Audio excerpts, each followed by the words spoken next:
Hace exactamente 6 meses, mi propia hija, Camila, inició una infección silenciosa.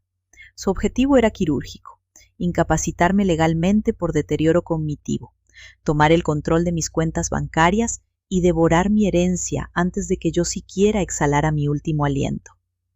Ella creyó que la presa estaba envejeciendo.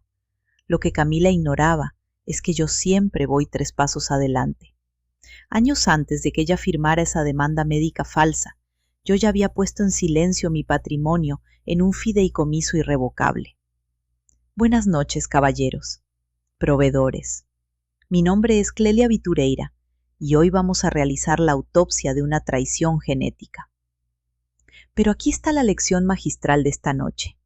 No descubrí su plan maestro por una filtración legal o por un error de sus abogados mediocres.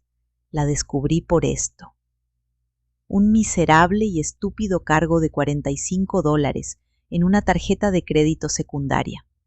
Un pago a un notario de tercera categoría a las 2 de la mañana de un martes. Ese fue el precio exacto que mi heredera pagó para intentar robarse mi imperio financiero. Cuando até los cabos, no hubo lágrimas, no reclamé como una madre herida. En absoluto silencio, cancelé el fideicomiso que la mantenía y dejé que siguiera caminando hacia su propia ejecución financiera. Si tienen hijos o esposas a los que están financiando ciegamente, tomen nota. Su propia auditoría comienza ahora. Para entender cómo un organismo colapsa, primero debemos examinar al huésped. El huésped, en el 90% de los casos, son ustedes, caballeros, los proveedores. Ustedes conocen la anatomía del sacrificio. Pasan 30, 40 años triturando sus nervios en oficinas, cerrando tratos con úlceras sangrantes, soportando la presión del mercado, los impuestos confiscatorios y las crisis económicas. ¿Y para qué? Para construir un búnker, un ecosistema financiero donde su sangre, su linaje, jamás tenga que conocer el olor a la escasez. Ese fue mi caso. Yo no heredé mi imperio, lo extraje de la piedra. Fui la arquitecta de una firma de auditoría que desenterraba los cadáveres financieros de corporaciones enteras. 14 horas al día, 6 días a la semana. Mientras otras madres horneaban galletas, yo devoraba balances contables y firmaba ejecuciones hipotecarias. Ese capital, frío y duro, construyó la cúpula de cristal bajo la cual crié a Camila. Camila, mi única hija. A los ojos de la sociedad, un espécimen perfecto. Colegios bilingües en Suiza, universidad de élite, un máster en historia del arte financiado íntegramente por la sangre de mis honorarios. Camila era el trofeo que todo proveedor exhibe para convencerse de que el sacrificio valió la pena. Pero aquí es donde comienza la miopía del proveedor, la ceguera clínica. Creemos que al rodear a nuestros hijos de abundancia, estamos comprando su lealtad. Asumimos que la gratitud es un gen hereditario. Caballeros, anoten esto en la parte frontal de sus cerebros. La abundancia no genera lealtad. Genera la expectativa de que el confort es un derecho divino. Y cuando el confort se vuelve un derecho, el proveedor deja de ser un padre y se convierte en un simple cajero automático con pulso. Durante 30 años yo fui ese cajero. Y Camila, con sus modales exquisitos y su sonrisa de porcelana, fue la clienta VIP. La fachada de Camila era impecable.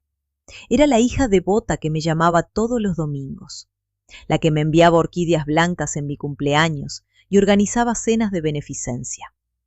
Pero debajo de esa seda, el parásito estaba mutando. La dependencia financiera absoluta había creado en ella un resentimiento silencioso. Odiaba necesitarme, pero era incapaz de generar un solo dólar por su cuenta. Para encontrar el origen de un colapso estructural, un auditor forense no revisa el día de la quiebra. Revisa los libros contables de 5 años atrás. Busca el primer síntoma, la primera célula mutada que el organismo decidió ignorar. El primer síntoma de Camila apareció cuando ella tenía 26 años. Yo la había colocado en un puesto nominal dentro de la junta directiva de una de mis empresas satélite. Una posición sin riesgo real, diseñada para que aprendiera a leer un flujo de caja. 3 meses después de su ingreso, mi contralor interno me solicitó una reunión de emergencia a puerta cerrada. Había detectado una anomalía. Una hemorragia minúscula, pero letal. Un desvío no autorizado de $14,000 desde una cuenta operativa hacia un fondo fiduciario de inversión privado, a nombre de Camila. Caballeros, $14,000 en mi estructura financiera son el equivalente a unas monedas perdidas en el fondo de un sofá. No me importaba el dinero. Me importaba la audacia de la firma falsificada. Me importaba el método. La mandé a llamar a este mismo despacho. La senté en la misma silla de cuero donde años después vería colapsar su vida. Puse el estado de cuenta frente a ella. Esperaba lágrimas. Esperaba el terror absoluto de una niña atrapada con las manos en la caja fuerte. Esperaba que me rogara perdón de rodillas. Pero lo que vi fue el abismo del narcisismo puro. Camila no bajó la mirada. Se cruzó de piernas, se miró las uñas perfectamente manicuradas y me soltó una frase que aún hoy resuena en las paredes de esta oficina. No hagas un drama legal de esto, mamá. Es solo liquidez paralizada. Además, todo este imperio va a ser mío el día que te mueras, ¿no? Míralo como un retiro anticipado de mi propia herencia. Ahí estaba, el gen del parásito expuesto bajo la luz del microscopio. Me estaba diciendo a la cara que mi sudor le pertenecía por derecho divino y que mi vida solo era un obstáculo temporal entre ella y mi dinero. Y aquí, proveedores, es donde confesamos nuestros propios crímenes. Aquí es donde cometemos el suicidio. Cualquier líder de negocios implacable habría llamado a seguridad, habría presentado cargos por desfalco corporativo y la habría dejado pasar una noche en una celda para que conociera el sabor de la realidad. ¿Qué hice yo? Lo que hacen todos ustedes. La justifiqué. Me dije a mí misma, es inmadura, tiene 26 años, no entiende el peso del capital, ya aprenderá. Cubrí el desfalco con mi propio capital líquido. Hice firmar un acuerdo de confidencialidad a mi contralor para proteger el buen nombre de la familia. Evité el escándalo. Ese fue mi pecado capital, caballeros. Al evitarle la fricción de la justicia, le enseñé la lección más peligrosa que le pueden enseñar a un traidor en potencia. Le demostré que robarle a su propia sangre no tenía consecuencias. Le di permiso para que mejorara su técnica. La anestesié para que pudiera afilar el cuchillo en las sombras. En psicología oscura, caballeros, a esto se le llama la falacia del costo hundido paternal. Ustedes invierten tanto tiempo, dinero y prestigio en sus hijos que su cerebro se niega a aceptar que crearon a un parásito. Prefieren tapar un robo de $14,000 hoy para no admitir que su inversión genética fue un fracaso. Esa falacia es la que termina dejándolos en la calle a los 70 años. Nunca ignoren el primer robo.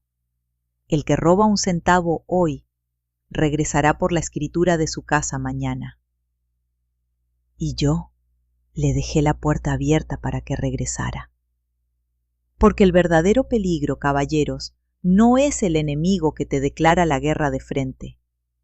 Es el incompetente que sonríe en tu mesa, tomando tu café, mientras calcula en cuánto tiempo te vas a morir. La verdadera infección comenzó de manera imperceptible. Justo hace un año, poco después de mi 61º cumpleaños. Yo había sufrido un leve episodio de fatiga crónica. Nada letal.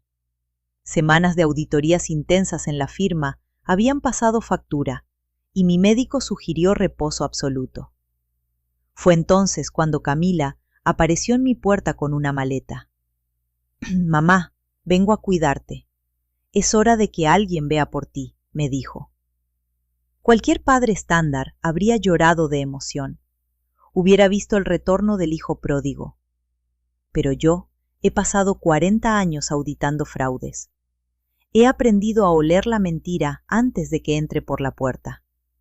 Camila no traía sopa caliente ni intenciones de cuidarme. Traía preguntas. ¿Dónde guardas las llaves de la caja fuerte, mamá? ¿Están actualizadas las pólizas de seguro? ¿Tu contable sigue siendo el anciano de la firma Ramírez? Deberías dejarme revisar tus correos bancarios para que no te estreses. Preguntas minúsculas, aparentemente inofensivas. Pero en el mundo forense, una anomalía es un error. 2 anomalías son un patrón. 3 anomalías son una declaración de guerra. Camila no estaba ahí para tomarme la presión arterial. Estaba haciendo un inventario.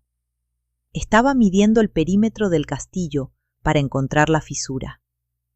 Yo le abrí la puerta, la instalé en la habitación de invitados y con la misma frialdad con la que analizo una quiebra fraudulenta, decidí sentarme a observar cómo intentaba asesinarme financieramente. Lo que ella no sabía era que al intentar meter sus manos en mis cuentas, estaba a punto de activar la trampa de acero más brutal que la jurisprudencia permite.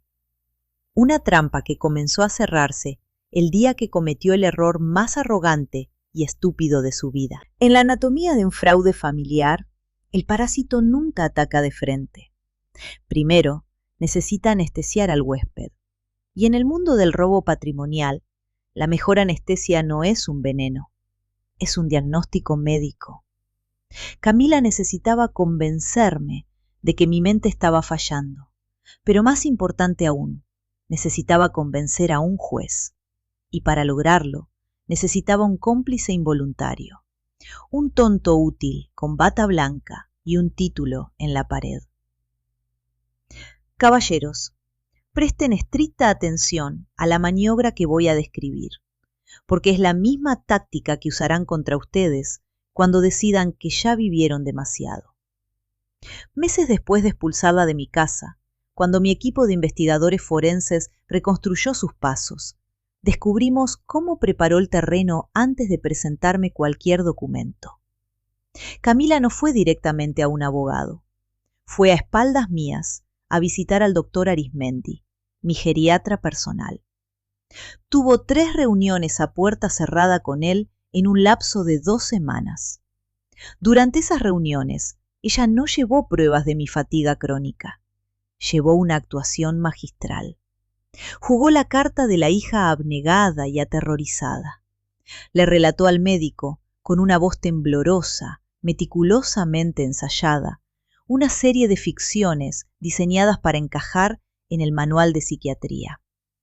Le dijo que yo estaba olvidando los nombres de mis clientes más antiguos. Le aseguró que la semana anterior yo había dejado el gas de la cocina encendido durante horas. Le inventó episodios de agresividad paranoica, irracional, cuando ella intentaba ayudarme con la limpieza. El doctor Arismendi es un buen médico, pero carece de entrenamiento forense. Y el sistema médico, caballeros, tiene una falla estructural masiva. Está diseñado para creerle ciegamente a la familia preocupada. Arismendi no me llamó para verificar esos incidentes. Simplemente tomó su bolígrafo y documentó esos síntomas falsos en mi historial clínico. Con 3 conversaciones y unas cuantas miradas de angustia, Camila había logrado que un profesional validara un principio de deterioro cognitivo. Había sembrado el expediente con veneno legal. Con el historial médico adulterado a su favor, trazó el bypass financiero. El objetivo: obtener de mí un poder notarial amplio y permanente, bajo la falsa premisa de protección médica preventiva, para luego usar ese poder y el diagnóstico de Arismendi para solicitar mi declaración de incompetencia ante la Corte. Una vez incapacitada, ella sería nombrada mi tutora legal. Control absoluto sobre mis cuentas, mis propiedades, mi firma. Mi existencia financiera entera, reducida a lo que ella decidiera otorgarme. Todo culminó un jueves por la mañana. Yo estaba en mi estudio, revisando unos balances. Ella entró con una taza de té y un portafolios de cuero barato. El primer error de un estafador novato es alterar su línea base de comportamiento. Camila siempre caminaba arrastrando ligeramente el talón izquierdo cuando estaba aburrida. Ese día, sus pasos eran precisos, militares. Estaba segregando adrenalina. Se sentó frente a mí y sacó unos documentos. «Mamá», me dijo, usando ese tono agudo y sobreactuado que apestaba a ensayo frente al espejo. «Con lo de tu fatiga crónica, estuve hablando con el doctor Arismendi. Me recomendó que dejemos firmadas unas directivas médicas anticipadas, solo por precaución, para que yo pueda tomar decisiones de salud si un día te sientes débil». Yo no miré los papeles, miré su rostro. Caballeros, si quieren sobrevivir en el mundo de los negocios y en su propia casa, deben aprender a leer el lenguaje de la traición. Analicé sus microexpresiones en tiempo real. Cuando pronunció la palabra precaución, hubo una contracción asimétrica en su músculo cigomático izquierdo. Una media sonrisa de desprecio reprimido. Sus pupilas estaban dilatadas, no por afecto, sino por la anticipación de la recompensa. Estaba frente a un depredador que creía tener a la presa acorralada. Bajé la vista hacia los documentos. Era un bloque de 50 páginas de jerga legal densa. Pero yo respiro jerga legal. En la página 42, enterrada entre cláusulas sobre respiradores artificiales y donación de órganos, estaba la incisión letal. Una cláusula de cesión de poderes fiduciarios irrevocables. Si yo firmaba eso, le estaba entregando las llaves del reino. Cualquier padre débil habría estallado en ira. Habría roto los papeles y gritado: «¿Cómo te atreves?». Pero la ira es un lujo que los estrategas no podemos darnos. La ira asusta al enemigo y lo obliga a esconderse y mejorar su plan. Si atrapas a un parásito en pleno intento de infiltración, no lo matas de inmediato. Lo dejas entrar, pero lo encierras en un entorno controlado donde puedas estudiar su veneno. Así que hice lo que Camila esperaba que hiciera una mujer de 62 años, cansada y manipulable. Fingí debilidad. Dejé caer un poco mis hombros. Hice que mi mano temblara deliberadamente al tomar la pluma. «Si crees que es lo mejor, hija mía», le dije, simulando una voz sin fuerza. Y firmé. Firmé mi propia sentencia de muerte financiera. Le entregué el poder absoluto sobre mi nombre y mi historia clínica. Vi cómo guardaba los papeles con una rapidez enfermiza, creyendo que acababa de robarme el imperio. Lo que la pobre e ingenua Camila no sabía, mientras corría a presentar ese poder notarial en mis bancos para congelar mi vida, era que estaba intentando asaltar una bóveda que llevaba vacía 5 años. El quirófano está listo y la incisión va a ser profunda. El tiempo de incubación había terminado. Una vez que el parásito cree haber vulnerado el sistema inmunológico del huésped, se vuelve torpe, se vuelve ansioso por devorar. 72 horas después de que firmé ese documento, bajo la mirada de mi hija, mi teléfono personal vibró. Era la línea encriptada de Guzmán, mi gestor patrimonial en la división de banca privada. Su mensaje fue breve, profesional y forense. Señora Vitureira, el espécimen está en la sucursal. Acaba de presentar el poder notarial de incapacidad y el informe médico.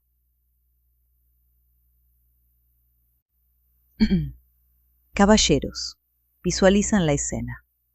Mi hija, vestida con un traje sastre de diseñador, comprado con mi tarjeta, sentada frente a la mesa de caoba de mi banquero, segura de sí misma, exigiendo, con esa falsa voz de preocupación filial, que se congelaran mis tarjetas y se transfirieran de inmediato los fondos líquidos a una nueva cuenta bajo su tutela exclusiva. En la mente de Camila, ella ya era millonaria. Ya estaba decorando su nuevo departamento en París con el cadáver financiero de su madre aún tibio.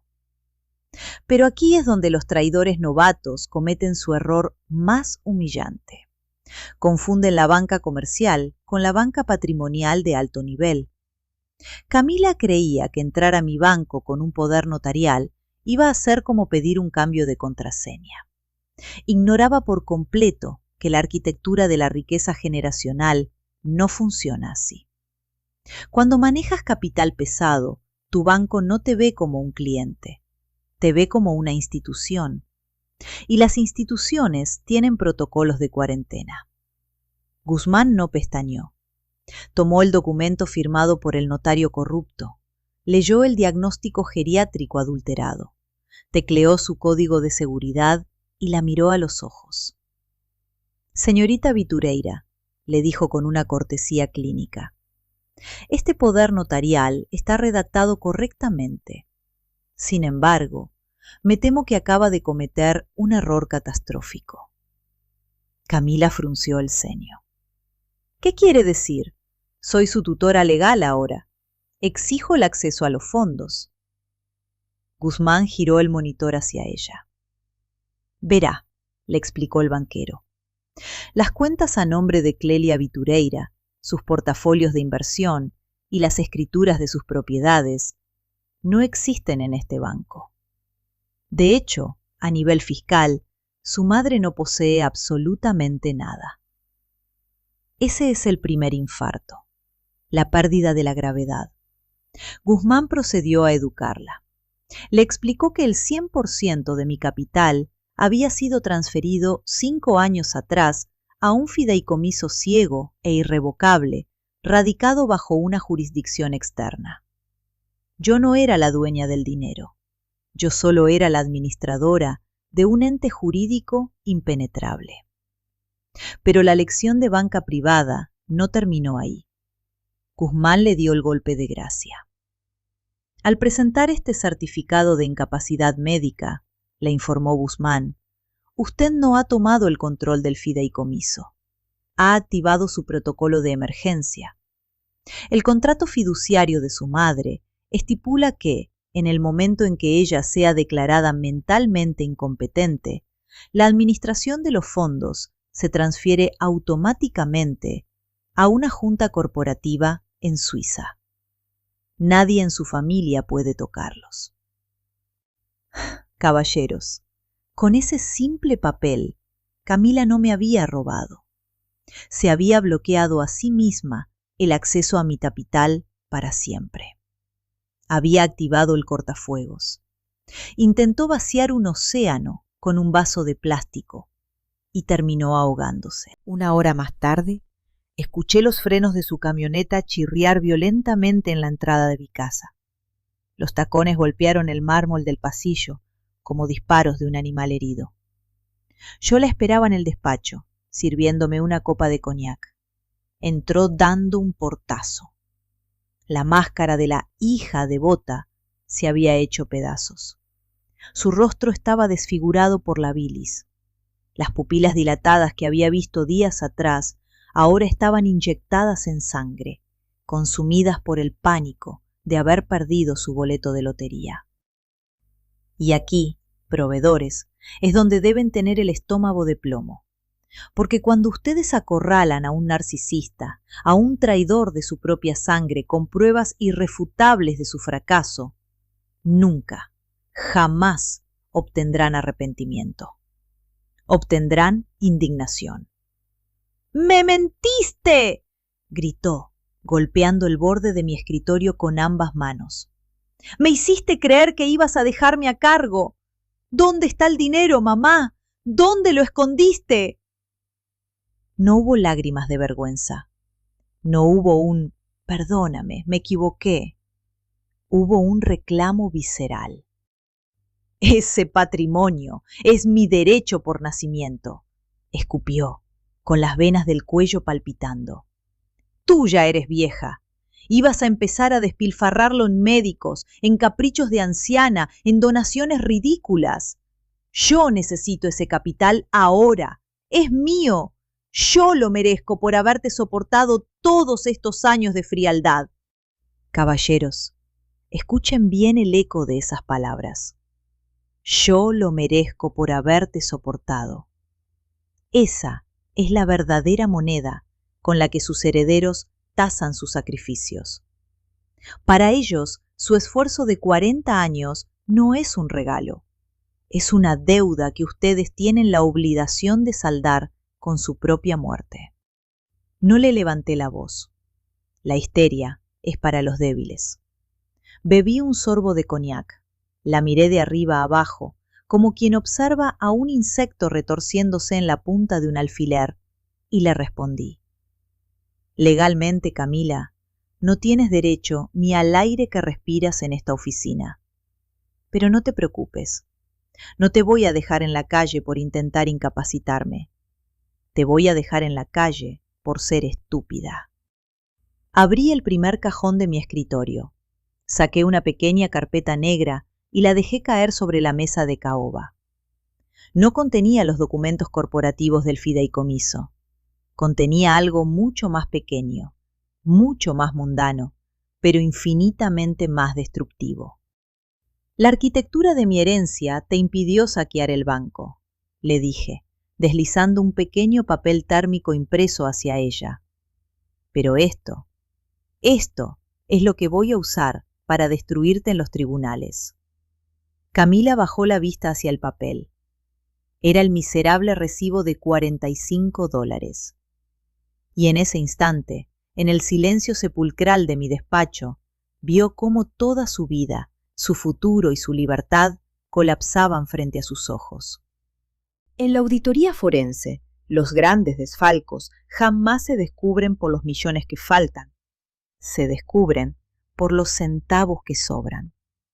El diablo, caballeros, no está en los grandes movimientos de capital. El diablo siempre se esconde en la basura administrativa que el delincuente olvidó incinerar por pura pereza. Camila miraba el pequeño trozo de papel impreso sobre mi escritorio. Sus manos, las mismas que horas antes golpeaban la mesa exigiendo millones en la sucursal de mi banco, ahora temblaban con una fragilidad patética. ¿Qué es esto?, murmuró.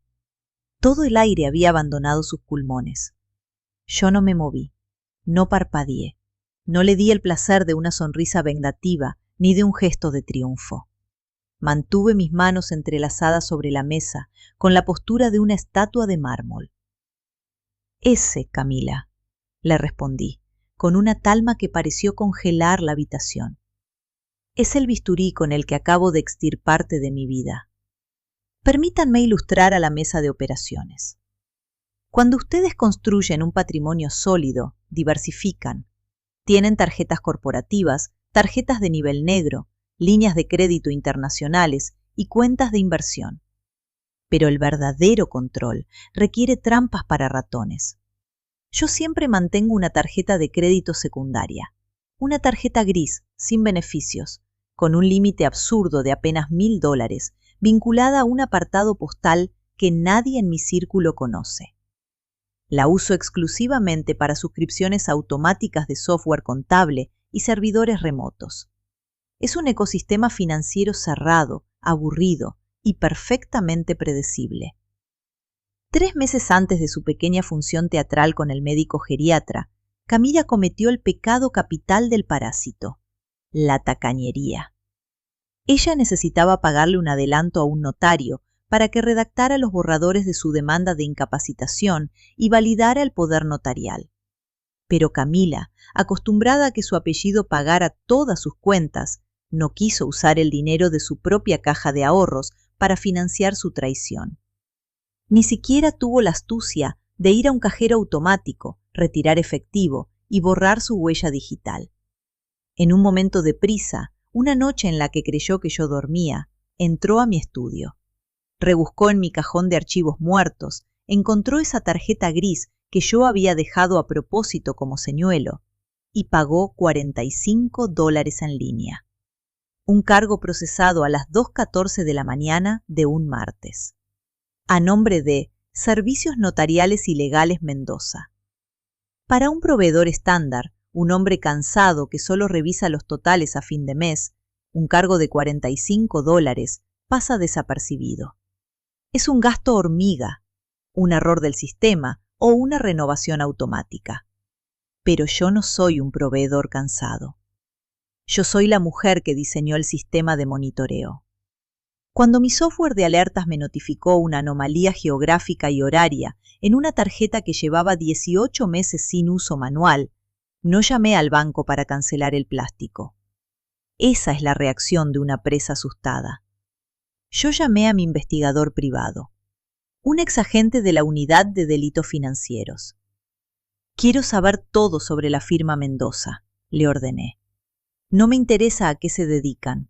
Quiero saber quiénes son sus acreedores, cuáles son sus vicios y por qué alguien de mi casa y acaba de transferir $45 en la madrugada. En menos de 48 horas tenía la radiografía completa de la infección sobre esta misma mesa. Mendoza no era un bufete de prestigio. Era un abogado mediocre que operaba desde una oficina con humedad en los suburbios. Su modelo de negocio era certificar firmas dudosas, legalizar transferencias de vehículos robados y, su especialidad, falsificar evaluaciones geriátricas para familias impacientes que querían asilar a sus ancianos. Mendoza tenía, además, una deuda de juego de $90.000 con prestamistas no institucionalizados.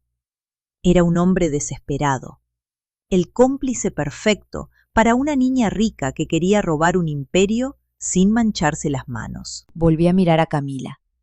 Su rostro había perdido todo el color. «Tú creíste», le dije, manteniendo un tono monocorde, carente de cualquier emoción, que podías robarle a la fundadora de una firma de auditoría internacional usando la tarjeta de crédito que dejé en un cajón sin llave. Crees que eres lista, Camila, pero solo eres arrogante, y la arrogancia siempre deja facturas. Caballeros, aquí reside el error letal del traidor. Subestiman al huésped. Creen que porque los toleramos somos estúpidos. Creen que nuestra paternidad nubla nuestra capacidad de fuego. Le expliqué a Camila con la precisión de un relojero lo que hice durante esos 3 meses de silencio. No confronté al abogado. No le envié un cese y desista. Pagué para auditar su vida entera. Ese poder notarial que me hiciste firmar la semana pasada, le revelé a mi hija. Lo firmé sabiendo exactamente que Mendoza sería quien lo iba a certificar. Lo dejé entrar a mi red. Y hace exactamente 4 horas, mientras tú hacías el ridículo frente a mi banquero, mis abogados le entregaron un dossier probatorio de 600 páginas sobre las actividades fraudulentas de Mendoza a la Fiscalía de Distrito y al Colegio de Abogados. Vi cómo la realidad finalmente aplastaba la psique de Camila. No solo no tenía el dinero, no solo el fideicomiso había bloqueado su acceso. Ahora, el único abogado dispuesto a ayudarla en su traición estaba a punto de ser arrestado y procesado por fraude documental y asociación ilícita. Su red de apoyo se había desintegrado. Pero aún me faltaba el golpe final, porque en mi mesa de operaciones no me conformo con desarmar al enemigo. Me aseguro de que el enemigo jamás vuelva a tener el estatus de ser humano dentro de mi jurisdicción. La miré directo a los ojos y le di la estocada final. ¿Crees que arruinar a tu abogado es mi venganza?, le susurré, apenas moviendo los labios. Aún no has leído la cláusula oculta que acabas de detonar. En la medicina forense, cuando un cirujano encuentra un tejido necrosado, no negocia con él, no le pide que mejore su actitud, no espera a que el tejido recapacite, lo amputa. Porque si dejas un solo milímetro de infección por piedad, el organismo entero muere. Camila estaba sentada frente a mí, hiperventilando. El recibo de $45 había destruido su asalto inicial, y la inminente captura de su abogado la dejaba sin escudo en el mundo civil. Pero en su mente, infectada por 3 décadas de privilegios ininterrumpidos, aún quedaba un último refugio. Aún creía que tarde o temprano, cuando yo falleciera de forma natural, el capital volvería a ella por simple gravedad biológica. Al final del día, balbuceó, con el maquillaje arruinado y los hombros encorvados. Sigues siendo mi madre. No puedes borrarme de tu vida. Soy tu única heredera. Todo esto será mío de todas formas. Esa es la arrogancia terminal del parásito, caballeros. Creer que la genética los exime de las consecuencias de la traición. Sin alterar mi postura, abrí el segundo cajón de mi escritorio. Saqué una sola hoja de papel grueso, timbrado con el sello de agua tridimensional de una firma fiduciaria en Liechtenstein, y la deslicé hacia ella hasta que rozó sus dedos temblorosos. No era un borrador, era un anexo ejecutoriado. Leíste mal la arquitectura de mi imperio, Camila, le expliqué, manteniendo mi voz en un registro bajo y carente de cualquier inflexión dramática. Cuando puse el patrimonio en silencio dentro del fideicomiso, ordené la inserción de una cláusula estándar en la alta protección de activos. En el derecho anglosajón se conoce como cláusula in terrorem, o en términos que tu cerebro pueda procesar esta noche, la cláusula guillotina. Camila tomó el papel. Sus ojos escanearon los párrafos, pero el pánico le impedía asimilar la traducción jurídica. Esa cláusula, continué, estipula una regla inquebrantable. Si cualquier beneficiario intenta desafiar la validez del fideicomiso o intenta por cualquier medio legal o médico incapacitar al otorgante para adelantar su sucesión, dicho beneficiario es automáticamente excluido del instrumento, de por vida, no de forma temporal, no hasta que haya una disculpa, para siempre. Al presentar esa demanda de incapacidad en el banco con tu notario de tercera categoría, le dicté la sentencia final, tú misma activaste el mecanismo de la guillotina. El fideicomiso te detectó como una amenaza activa. Hace 72 horas dejaste de ser mi heredera sustituta. Fuiste borrada del sistema automatizado. Tu participación en este imperio, en mis casas, en mis portafolios y en mi legado, acaba de reducirse a $0 con 0 centavos. Legal, financiera y biológicamente, para mí, acabas de dejar de existir. No hubo gritos esta vez. No hubo reclamos de narcisismo herido. Cuando le quitas el oxígeno a un fuego, simplemente se apaga. Vi cómo la realidad de la indigencia absoluta aplastaba su columna vertebral. La hija altanera, que había entrado meses atrás exigiendo su derecho divino, ahora era solo un espécimen de 30 años, sin habilidades de mercado, sin capital y sin red de seguridad, mirando fijamente el fondo del abismo.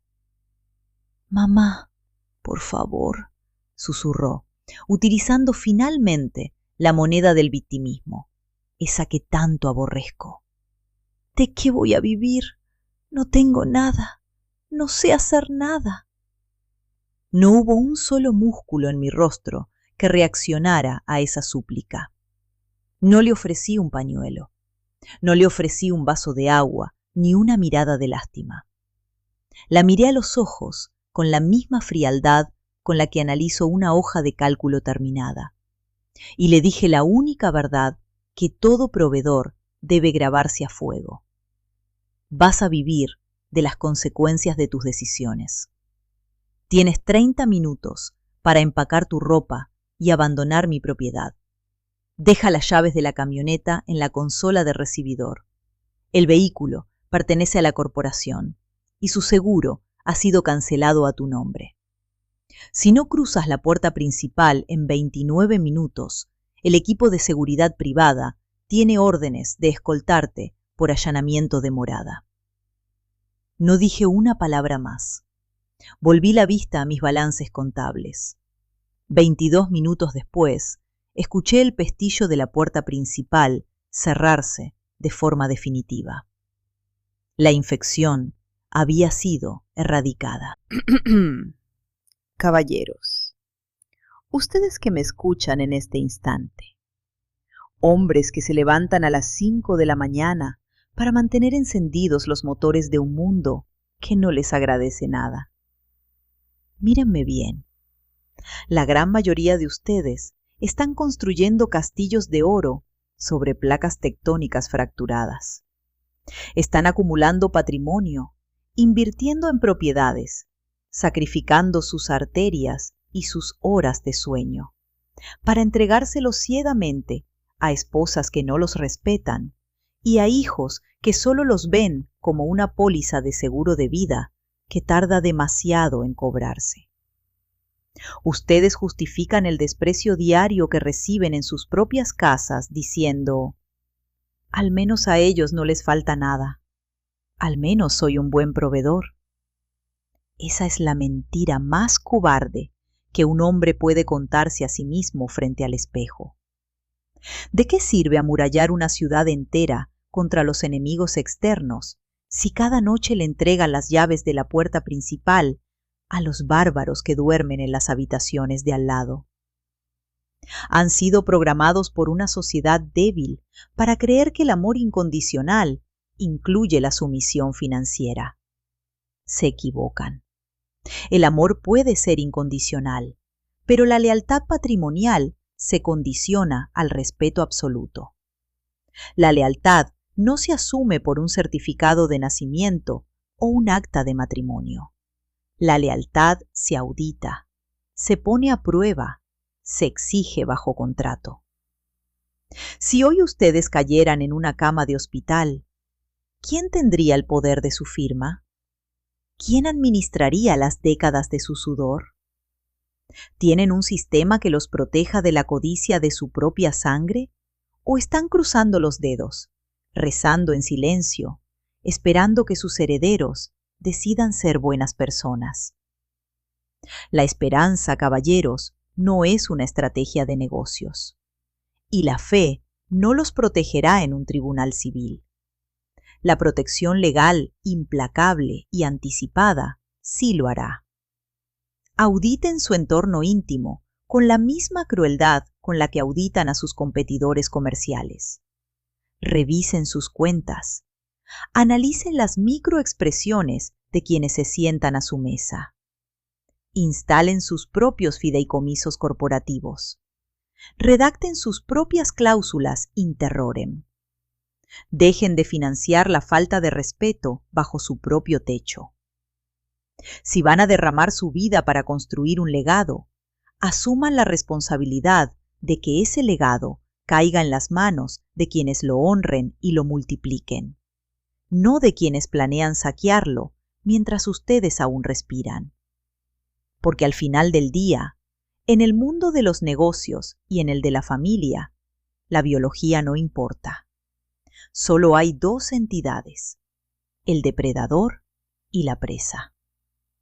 Elijan hoy mismo en qué lado de la mesa van a sentarse. El quirófano está abierto en los comentarios. Confiesen, caballeros, ¿a qué parásito están financiando ustedes bajo su propio techo ¿Simplemente por miedo al drama familiar? Mírense al espejo, escriban expediente cerrado y relaten su hemorragia. Los leo con guantes de látex. La información forense es la única divisa que no se devalúa frente a la traición.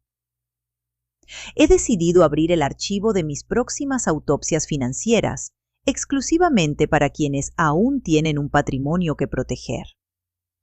El registro en este canal está habilitado. Entren antes de que su propio sistema inmunológico falle. Si creen que la cláusula interrorem que aplastó a mi hija es letal, esperen a ver esto.